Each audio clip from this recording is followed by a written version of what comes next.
You're now watching Showbiz Now, your daily showbiz update. Talk of the town pa rin, si Catherine Bernardo. Talaga namang sikat na sikat ang actress na ito. Mula nga sa naging artikulo ng Abante, sana daw ay huwag pag-awayin, Catherine Barbie pilit daw pinagtatapat. Mula kay Vix Almazan, naging patok daw sa taong 2023 sina Catherine Bernardo at Barbie Fortesa sa streaming platform ng Netflix.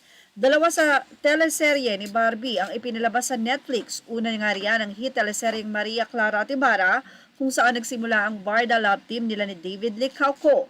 Ilang linggo itong nagstay bilang number 1 TV show sa Netflix Philippines simula nang maging available ito streaming noong April 2023. December last year naman nang maging available for streaming ang second teleserye nila ni David, ang TV adaptation ng Maging Sino Ka Man na naging trending show sa nasabing streaming platform.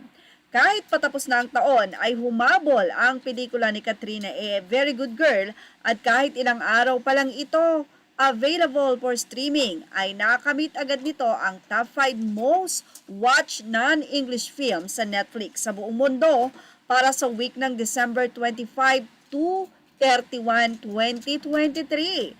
Pabalik-balik din sa top 10 TV shows at movies sa mga dating teleserye at pelikula ni Kat, especially noong maglabas sila ni Daniel Padilla ng magkahiwalay na statement tungkol sa kanilang breakup. Dahil nga sa tagumpay ni Katrina at Barbie sa streaming platform, ay ipinagtatapat sila ng kanilang mga fans lalo pat may upcoming movies ang dalawa ngayong 2024. Gaganap na comfort woman noong World War II si Kat sa kanyang second solo movie na Elena 1944 habang solo din si Barbie sa psychological thriller movie na Penthouse 77.